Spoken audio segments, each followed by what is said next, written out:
नमस्कार, मेरा नाम है वैद्य अपूर्व त्रिपाठी और इस पॉडकास्ट की सीरीज़ में आज हम जिनसे बात करने वाले हैं, हम एज अ वैद्य बोले या अगर हम सामान्य पब्लिक की तरह भी देखें तो कई बार हमें समझ में नहीं आता कि हम ट्रीटमेंट प्रोटोकॉल को समझें कैसे। अगर आप किसी वैद्य के पास जाते हैं, कोई डॉक्टर हो गया, कोई वैद्य हो गया, वो बताते हैं कि आपको ये खाना है, ये नहीं खाना है, आपको टहलना है, नहीं टहलना है। आयुर्वेद की अगर हम बात करते हैं तो आयुर्वेद 3 सिद्धांतों की बात करता है, 3 मुख्य चीज़ों की बात करता है: आहार, विहार और औषध। औषध उसमें से एक बड़ा हथियार है जिसकी सहायता से वैद्य अपनी सफलता को पा सकता है। उसके लिए हम बात करने वाले हैं सर से। स्वागत है सर, गोपी कृष्ण सर का। सर 24 ईयर्स से लगातार आयुर्वेद चिकित्सा पद्धति से लोगों को सफल इलाज देते चले आ रहे हैं, लोगों को स्वास्थ्य लाभ देते चले आ रहे हैं। सर की 95% प्रैक्टिस रसशास्त्र बेस्ड होती है। अगर हम बात करते हैं सर की, हम सभी जानते हैं कि सर औषधि निर्माण में सर का जो नाम है, जिस तरह से एक बोलते हैं बृहद वृक्ष की तरह, नवीन खोखले जो नवीन छोटे छोटे पौधे आयुर्वेद में वैद्य आते हैं, सर को एक बृहद वृक्ष की तरह देखते हैं। सर बहुत सारे क्वेश्चंस उठते हैं अलग अलग आयुर्वेद के मेडिसिन प्रिपरेशन को लेकर, सारी चीज़ों को लेकर। तो जैसे कि हम जानते हैं कि जैसे हमने सुना है कि जब आप मेडिसिन प्रिपेयर करते हैं तो आप ट्राइब्स से या जो अलग अलग ऑर्गेनाइजेशंस हैं, आप उनसे ही रॉ ड्रग्स लेते हैं। तो वैद्यों को इस तरह से कैसे करना चाहिए, या जिससे औषधियाँ धीरे धीरे कम होती जा रही हैं? जैसा मैं मानता हूँ कि आज का पौधा कल के औषधि है। इस वैद्य को ये सोचना चाहिए। हम सरकार पर निर्भर रहते हैं कि वो ऑर्गेनाइज करेंगे, सारे ड्रग्स को बचाएंगे, पर जिम्मेदारी तो वैद्यों की भी है। इसके बारे में आप क्या कहना चाहिए? जी नमस्ते। सबसे इम्पोर्टेंट बात यह है कि जब हम मेडिसिन्स को प्रोक्योर कर रहे हैं, जो भी है शास्त्र आधार के हिसाब से हम बोले तो शास्त्र में ये लिखा भी है कि वृक्षच्छेद से पहले हम उसको परमिशन लेते हैं कि आपको दवाई के रूप में हम पेशेंट का ज़िंदगी को बचाने के लिए हम इसको प्रयोग कर रहे हैं, आप क्षमा करो कि आपको मुझे निकालना पड़ता है। और उसके साथ साथ परमिशन के बाद एक रिचुअल जैसा बन जाता है। तो उसके बाद में we have to even encourage excess of plantation जो भी है, but we got still we have sufficient. But आज के लिए तो ठीक है, लेकिन फ्यूचर के लिए तो ये कम पड़ेगा। तो उसके लिए हमको तो ग्रीन जो है revolution, we have to encourage this and even we should support them and even I will say every institute should develop their own green academies. इससे क्या हो जाता है, कल के लिए हमको तो प्लेटफॉर्म रखना चाहिए, सभी तो हम नहीं नोच सकते। तो ऐसे ही मेथोडोलॉजी हमारा भी, जो मेटल्स और मिनरल्स को हम ज़्यादा यूज़ करते हैं रसशास्त्र में, ये भी एक्सटिंग्विश होता जाएगा फ्यूचर में। तो इसके लिए भी हमको थोड़ा प्रयास तो करना चाहिए। लेकिन रसशास्त्र में एक एडवांटेज सिर्फ ये है कि डोसेज या यूसेज जो है सबसे कम है। मतलब हमको कोई कषाय पेशेंट को पिलाना है तो हम 30 ml 40 ml पिला लेते हैं या डोसेज फॉर्म में। लेकिन रसौषधि क्या है, 65 मिलीग्राम है। तो शायद आपके पास आधा केजी का कोई भस्म हो तो शायद लगभग 1 साल तक आपको चलेगा क्लिनिक में। तो यूसेज उसका क्या है, प्रमाण बहुत कम है। तो इसके लिए तो थोड़ा तो काफ़ी ठीक है, no problem, we are not using excess. लेकिन हर्ब्स के लिए बिल्कुल सही है, वी हैव टू इंकरेज। हम ज़्यादातर जो अगर वैद्य भी देख रहे हैं और जो सामान्य लोग हैं, आप देख सकते हैं कि बहुत ही कम जो अगर वैद्य हैं या विद्यालय में वो अपने कॉलेज में देखते हैं, हर्बल गार्डन को ही जानते हैं। हर्बल गार्डन एक जो टर्म है, मुझे लगता है कि हर्बल गार्डन कोई टर्म नहीं होना चाहिए। Every place should be herbal garden. Yes, आपके घर के सामने का बगीचा हो, वहाँ पे भी हर्ब्स होनी चाहिए। ये वैद्य की जिम्मेदारी होनी चाहिए। बिल्कुल। जहाँ जहाँ है आप उस पर काम करें, सरकार काम कर रही है, वैद्य लगातार अगर इस पर काम करेंगे तो हमें लगता है कि आगे आने वाले भविष्य में हमें चिंता करने की आवश्यकता है। बिल्कुल बिल्कुल। सर अगर हम बात करते हैं जो जैसे हम मेडिसिन की बात करते हैं, अभी बहुत सारी कंपनीज हैं मेडिसिन प्रिपेयर कर रही हैं। अगर हम बात करते हैं, मान लीजिए हमने एरेडोप्रोस्ट हरितकी की बात करी या ऐसे कोई भी शास्त्रोक्त मेडिसिन की हमने बात करी, सारी कंपनीज जो हैं वो बात करती हैं कि हम शास्त्रोक्त मेडिसिन बना रहे हैं। पर उनकी जो बात आती है कि किसी के प्राइस में कोई अंतर होता है, किसी के प्राइस में कोई अंतर होता है, जब हम उनको लेते हैं किसी के रिजल्ट्स में अलग अलग अंतर आता है। तो ऐसा क्या होता है रीज़न जिसकी वजह से अलग अलग अंतर देखने को मिलते हैं? सबसे इम्पोर्टेंट बात है कि कोई भी कंपनी, शायद कोई भी कंपनी किसी को धोखा देना तो नहीं चाहता है, क्योंकि वो आपको अच्छा वाला मेडिसिन देगा, आपको असर मिलेगा तो आप उससे दोबारा परचेस करेंगे, तो उसका मार्केटिंग स्किल हो जाता है। कोई भी कंपनी आपको कुछ नुकसान पहुंचाए, नहीं तो आपको पेशेंट को कोई नुकसान पहुंचे, तो कल क्या हो जाएगा, कोई भी प्रैक्टिशनर है वो कंपनी का मेडिसिन लिखना ही बंद करेगा। तो ये उन्हीं को गलत होगा कि on the respect of companies name, तो ये नहीं होना चाहिए। और फिर से कंपनी टू कंपनी स्टैंडर्ड्स अलग ये होता है कि हमारे यहाँ ऐसा है कि जैसे आपने भ्रष्ट हरितकी बोला है, तो बहुत सारे रेफरेंसेस है उसमें बनाने में। तो एक एक कंपनी अपना अपना इन हाउस स्टैंडर्ड के हिसाब से, कोई चरक का रेफरेंस मानता है, कोई सुश्रुत का मानता है, कोई भाव प्रकाश का मानता है। देन उसके हिसाब से नाम तो वही है लेकिन अलग अलग है। देखिए मेरा हिसाब से अभी जो है, मेरा रसशास्त्र से मैं हूँ, तो अब्रक भस्म जो बोलते हैं हम, माइका का एक भस्म है, तो उसको बनाने के लिए लगभग हमको 50-60 मेथड्स है। तो एक एक कंपनी अपना अपना तरीके से बनाता है उसको। और वैद्य को ये जानना चाहिए कि पेशेंट को डिस्पेंस करने के पहले इसका रेफरेंस इसके ऊपर तो लिखा रहता है, तो रेफरेंस किसके हिसाब से बना है और उसका क्लिनिकल इंडिकेशन क्या है, उसके हिसाब से हमको देना है। तो कभी कभी क्लिनिक में बैठकर हमको ये भी हो जाता है कि लो ये तो मैं सोच रहा था कि ये वात व्याधि में काम करेगा, लेकिन ये तो कुछ नया असर दिख रहा है पेशेंट में, क्योंकि उसका रेफरेंस ही अलग है। ऊपर तो नाम तो वही है, तो लेकिन अंदर उसका जो एफिकेसी है वो अलग है, क्योंकि रेफरेंस ही दूसरा बनाया। सिर्फ मेरे लिए तो लोकनाथ रस एक प्रिपरेशन है, जो एक रेफरेंस है जो अतिसार में या ग्रहणी में दिया जाता है, डायरिया डिसेंट्री पेशेंट में है तो, और एक लोकनाथ रस है जो गुल्म अधिकार में दिया जाता है। तो पेशेंट में किसी में कैंसर है तो लोकनाथ रस चलता है, पेशेंट में डिसेंट्री या डायरिया है तो और एक लोकनाथ रस रहता है। दोनों का नाम तो लोकनाथ रस ही है लेकिन रेफरेंस अलग है।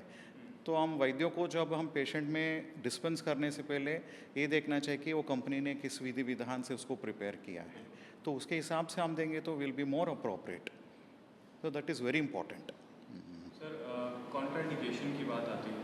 देखिए अगर हम बात करते हैं किसी भी चीज़ की, तो आयुर्वेद में एक बेसिक सा टर्म है जो नॉर्मल सब लोग बोलते हैं कि आयुर्वेद की दवा लेकर देख लेते हैं, लाभ हुआ तो ठीक, नहीं हुआ तो कौन सा नुकसान हो जाएगा। तो क्या कॉन्ट्राइंडिकेशंस की बात आती है, शास्त्र कहते हैं इसके विषय में? शास्त्र तो ऐसा बोलता है कि जब आप अशुद्ध देते हैं या उसका ठीक से शोधन या मारण नहीं करेंगे तो साइड इफ़ेक्ट्स तो दिखाई देगा। अगर आपने ठीक से किया तो एब्सोल्युटली नो प्रॉब्लम, ये तो डेफिनेट है। हर्ब्स का भी ज़्यादातर शोधन बताया गया है शास्त्र में, उसको भी करना तो चाहिए। अगर कोई नहीं करेगा तो उन्हीं का प्रोडक्ट जो है डिफेम हो जाएगा, तो ये तो नहीं होना चाहिए। जैसे सिंपल है, चित्रक का भी शोधन बताया गया है, वत्सनाभ को शोधन बताया, तो कितना लोग उसको कर पा रहे हैं। नहीं तो उसका थोड़ा तो साइड इफेक्ट होगा, जैसे सिंपल से पेट में जलन होना, क्योंकि चित्रक थोड़ा उष्ण द्रव्य है, तो आप देंगे तो थोड़ा शोधन किया तो उसका ज़्यादा असर नहीं होगा पेशेंट पर, सिर्फ क्लिनिकल एफिकेसी दिखाएगा। तो ये करेंगे तो वो कंपनी का प्रोडक्ट बढ़ जाता है। तो मार्केट में ऐसा है ना, बहुत सारे कंपनीज आ गए, तो उसी में तरतम भाव से ट्रेंडिंग एक नमूने से चैलेंज बन गया है, रनिंग रेस बन गया सभी के बीच में। चलो अच्छा बनाते हैं तो पेशेंट या वैद्य लोग हमारा लिखते हैं, तो ये कंपटीशन में लोग भी थोड़ा कॉम्पिटिटिव है कि बनाते हैं अच्छा वाला, और बहुत सारे कॉम्बिनेशंस है। हमारा देखिए रसशास्त्र में लगभग हमको 67 रॉ ड्रग्स है और formulations is more than 1 lakh. तो है तो सिर्फ रॉ ड्रग इतना ही है, लेकिन उसका जो कॉम्बिनेशन में क्या हो जाता है, अलग अलग हो जाता है। और टेक्स्ट बुक हमारा है मोर देन 600, तो कितना रेफरेंसेस हो गया। तो आप एक कंपनी चलाते हैं तो आप एक नमूने का रेफरेंस के हिसाब से आप चलाते हैं, प्रिपरेशन करते हैं, मार्केटिंग करते हैं। मैं मेरा एक फार्मेसी चलाता हूँ, मैं अलग से देता हूँ, नाम तो शायद एक ही होगा लेकिन रेफरेंस अलग होगा, उसके हिसाब से तो हमको देखना चाहिए। लेकिन जब आप उसको ठीक से प्रोसीजर के हिसाब से आप करेंगे तो कोई कॉन्ट्राइंडिकेशन या साइड इफेक्ट्स ऐसा नहीं दिखाएगा। अगर कुछ है तो शास्त्र में तो लिखा ही है कि इसको देने के बाद, जैसे आप चित्रक को देना चाहते हैं या कुपिल को देना चाहते हैं, तो शास्त्र में तो लिखा है कि ये देने से पेशेंट को ऐसा दिख रहा है क्लिनिकल कंडीशन में, तो उसको रुक दीजिए। और उसका क्या है, प्रतिविष भी बोला गया है, पेशेंट को अगर ये थोड़ा वॉमिटिंग सेंसेशन है तो थोड़ा दूध पिला लीजिए, नहीं तो जो क्रीम है, मिल्क का क्रीम आप दे दीजिए, या उसका एंटीडोट भी बताया गया है। जैसे ताम्र का कुछ अशुद्धियाँ लग रहा है पेशेंट में, तो आप उसको मुनिव्रीहि का कषायम दे दीजिए। तो ये एंटीडोट भी बताया अगर किसी में हुआ तो। मुझे तो मैं बोलता हूँ 24 ईयर्स ऑफ प्रैक्टिस में एक पेशेंट में भी मुझे कोई साइड इफ़ेक्ट नहीं मिला है। आप कितना भी प्रमाण से पेशेंट में दीजिए अपना रोगोचितम के हिसाब से, फिर भी मुझे तो किसी पेशेंट में कुछ साइड इफ़ेक्ट हो गया है। वो सिर्फ बाहर कहाँ भी बुक्स में या कोई बोलता है तो सुनने को मिलता है बस, और वो भी बोलेगा कि उधर ऐसा था, मैंने देखा है ऐसा वो भी मैंने नहीं देखा है आज तक किसी में कि इसमें साइड इफेक्ट हो गया। चित्रकादिवटी लेकर किसी को कुछ हो गया या अग्नितुंडी लेकर किसी को कुछ हो गया, तो ऐसा कुछ नहीं है। आई डिड नॉट सी, ये 23 ईयर्स ऑफ मेरा प्रैक्टिस में मैंने तो कभी किसी पेशेंट में ऐसा तो नहीं देखा है। लेकिन मेडिसिन प्रिपरेशन ही कुछ गलत हो गया, देन ओके, वो कुछ भी कर सकता है। हम घर में जो पानी पीते हैं वो भी टॉक्सिक हो सकता है, कंटामिनेटेड है तो ये भी ऐसा ही है, ठीक से बनाया है तो नो ही problem, absolutely no problem. Ayurveda उपविष्ट और उपविष्ट की संकल्पना करता है, उसकी बिल्कुल। पूजा करता है। तो यहाँ पर यही जानना है हमें कि उपविष्ट है, लेकिन अगर उसको शोधन नहीं किया गया, वैद्य का टच उसमें नहीं आया, यस, तो वो विष के जैसे प्रभाव देगा, वरना बिल्कुल देगा। वैसे कार्य करने वाला नहीं। और दूसरी बात है, विष को प्रतिविष जो है वो भी विष ही है। स्थावर विष को जांगम विष से हम निकाला जाता है। तो जब जांगम विष, हम तो ये जो बाहर से जो भी केमिकल प्रोसेस्ड फूड या फास्ट फूड है ऐसा कुछ पेशेंट ले लेगा तो उसके वजह से उनको कुछ बीमारी आ जाएगा, वो तो विष रूप ही हमको ट्रीटमेंट करना है। तो आपको भी थोड़ा विष का ही प्रमाण देना है, लेकिन इतना टॉक्सिक नहीं होना चाहिए कि वो पेशेंट को कुछ हानि पहुँचाए। उसका विष तत्व तो रहना चाहिए लेकिन कम हो जाना चाहिए, जो पेशेंट को एक्लेटमाइज हो जाए तो कुछ नहीं होगा, एब्सोल्युटली सेफ। सर, जैसे आपने बताया कि आपकी 95% जो प्रैक्टिस है वो रस शास्त्र पे है, रस औषधियों पर है।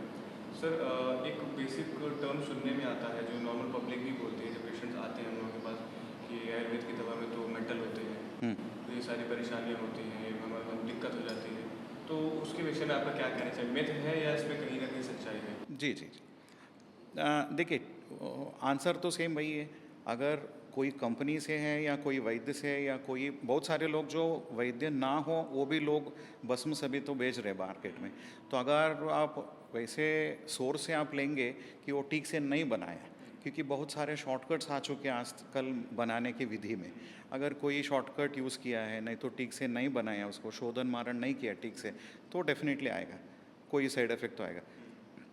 ये तो कंपलसरी है कि हम तो यूज़ कर रहे हैं मेटल्स और मिनरल्स को, this is for sure, we are using all metals and minerals which is mentioned in the textbook. हमारा जो शास्त्र आधार है वो तो हम यूज़ करें, लेकिन समझ लीजिए कि छोटा पीस का कॉपर है, हम पेशेंट को ऐसा कॉपर खाओ ऐसा नहीं दे रहे। उसका तो प्रोसेस लिखा है कि उसका आप ग्राह्य लक्षण देखो, बाद में उसको शोधन करो, मारण करो, भस्म सिद्धि लक्षण चेक करो, उसके बाद में आप अमृतीकरण करो, उसके बाद में आपको सभी टेस्ट पास हो गया तब आप पेशेंट को दो। इसकी अभी हमने बात करी, विश्व उपविष्ट जैसी बात रहना चाहिए, बिल्कुल। अगर सही जगह से नहीं लिया, सही वैद्य गलत हो जाएगा। तो गलत हो जाएगा। आप सही जगह नहीं पहुंचे तो गलत हो जाएंगे। सर, एक और अभी लेटेस्ट अभी सुनने में आया है, मुझे कल ही पता सुनने में आया, जैसे हम औषधि निर्माण और शास्त्र कर रहे हैं, प्रवाल के विषय में एक अभी सुनने में आया है नया, कि प्रवाल को गवर्नमेंट फिर से बैन कर रही है। पर्सनल आपका क्या विषय है कि प्रवाल बहुत ही काम की औषधि है, आयुर्वेद में बहुत इंपॉर्टेंट रोल अपना अदा करती है, तो प्रवाल के विषय में आपका क्या मत है? देखिए, ऐसा प्रवाल तो एक एग्जाम्पल आप दे रहे हैं, ऐसे तो बहुत सारे ड्रग्स आ चुके हैं जो लगभग एंडेंजर्ड है। वो हर्ब्स में भी है एंडेंजर्ड स्पीशीज़ जो हम नहीं यूज़ कर सकते हैं क्योंकि उतना अवेलेबिलिटी नहीं है हमारा, या सोर्सिंग बहुत कम हो गया। आप डिकॉलोनाइजेशन करते हैं, जैसे प्रवाल का आपने एग्जाम्पल दिया है, तो पूरा जो कॉलोनी है प्रवाल का वो निकल जा रहा है। तो हमको तो इकोसिस्टम को भी बैलेंस करना पड़ेगा, इकोसिस्टम को तो हम स्पॉइल नहीं कर पाएंगे। तो उसके लिए तो हमारा ये भी है, शास्त्राधार ये भी इसका आंसर देते हैं कि आर्टिफिशियल प्रिपरेशन ऑफ प्रवाल।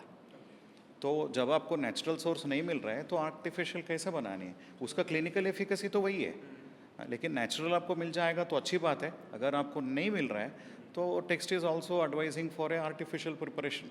तो प्रवाल को आपके कैसे बनाना है, तो वो भी शास्त्र आधार ही है, उसके हिसाब से आप बनाइए, पेशेंट को दे दीजिए, या उसका प्रमाण जो है कम करिए। देखिए, प्रवाल आपको नहीं दे पाएंगे तो उसका जो हल्का सा जो मिलता जुलता है तो मुक्ता है, मुक्ता आप दे दीजिए। मुक्ता भी आपको नहीं मिल रहा है तो गोदंती है। तो थोड़ा 19-20 तो होगा, लेकिन थोड़ा लगभग सभी तो पित्त शमन ही है, बल्य है।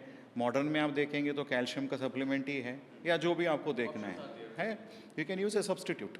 गोदंती तो खूब है। सर, एक प्रश्न और उठता है कि जैसे अभी फ़ोन है मेरे हाथ में, हम AI, ChatGPT और गूगल की दुनिया में इस समय, तो पेशेंट्स आते हैं लगातार, कुछ भी लेकर चले आते हैं, जिसकी हमने बात, हम तब से मेरे ख्याल से हमारी बात, एक मेन टॉपिक हमारा मुद्दा वही है जी। कि लोगों को जानकारी ना होना या सही जगह से सही चीज़ रिसोर्स ना करना। लोग आते हैं मेडिसिन लेके, किसी इन्फ्लुएंसर ने इंस्टाग्राम पर उनको बता दिया कि आपको ये टैबलेट लेनी है, इस चीज़ में आप ये पत्तियाँ खा लीजिए, ऐसा कर लीजिए, वैसा, उनको परेशानियाँ हो जाती हैं। जी। तो पेशेंट्स को पता होना चाहिए, तो ये कैसे उनको जानकारी हो कि उनको कब लेना चाहिए और क्या लेना चाहिए, कितनी मात्रा में लेना चाहिए?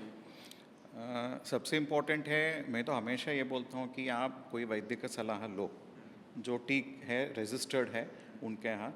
फेक प्रैक्टिस एंकरेज नहीं करना चाहिए, जो भी है it should be encouraged only with legal issues. गलत जगह पर या कोई एडवर्टाइजमेंट देखकर हम ले लेंगे, कोई गूगल हम देखते हैं, क्योंकि आजकल ज़्यादातर लोग थोड़ा गूगल डॉक्टर से ज़्यादा रिस्पॉन्ड करते हैं। पेशेंट खुद आ जाता है कि सर मैंने गूगल में देखा था तो ऐसे भी मैंने ले लिया। और कभी कभी ऐसा हो जाता है कि ये मेडिसिन तो लिखा था गूगल में इसलिए मैंने मार्केट से प्रोक्योर कर कर ले लिया, लेकिन सब कुछ तो एआई या गूगल नहीं बोलेगा। जो हमको बहुत सारे चीज़ होता है जो हमको पेशेंट को देने से पहले हम सोचते हैं। तो ड्रग का भी सूट होना है, पेशेंट का प्रकृति भी सूट होना है। वो गूगल तो प्रकृति के बारे में तो नहीं बोलेगा, वो बोलेगा कि पेशेंट में अल्सरेटिव कोलाइटिस है तो आप ये प्रवाल पिष्टी आप ले लो। लेकिन आप क्या प्रकृति के हैं, अलग अलग इंसान को अलग अलग होता है। समझ लीजिए आपको सर्दी जुकाम हुआ है, आपने कुछ XYZ का कुछ मेडिसिन ले लिया, आपको 2 दिन में आप ठीक हो गए। मुझे भी सर्दी जुकाम हुआ है, मैं भी वही एक मेडिसिन XYZ ही मैंने भी ले ली, मुझे तो 1 हफ़्ता लग जाता है कम होने में। क्यों? ये 2 दिन में आपने ठीक हुआ सर्दी जुकाम के लिए, मेरा तो 1 हफ़्ता लगा। मेडिसिन तो दोनों को सेम है, लेकिन ये आपका बॉडी की इम्यूनिटी है तो बहुत अच्छा है, तो आपने 2 दिन में ठीक हो गए, मुझे तो 1 हफ़्ता लगा उसमें। तो ऐसे इंसान इंसान में बहुत सारी चीज़ अलग अलग हो जाता है जो शास्त्र आधार है। प्रकृति, वया, देश, काल और सब कुछ हमको कंसिडर करना पड़ेगा। तो बहुत सारे चीज़ को हम असेस करेंगे जो वैद्य है वो कर पाएगा। तो ब्लाइंडली हम ये मेडिसिन तो नहीं बोल सकते हैं कि ये जो मेडिसिन है ये व्याधि में यूज़ करेगा। जैसे मैं बुखार में है तो मृत्युंजय रस कहाँ देना है, त्रिभुवन कीर्ति कहाँ देना है, अमृतारिष्ट कहाँ देना है, सुदर्शन घनवटी कहाँ देना है। सभी तो ज्वर अधिकार का है, लेकिन हम अलग अलग से देंगे क्योंकि पेशेंट के हिसाब से अलग अलग ही होगा। सभी को तो एक ही नहीं दे सकते हम। इसमें सर प्रश्न ये भी उठता है कि हम कितने टाइम तक किसी को मेडिसिन दे सकते हैं।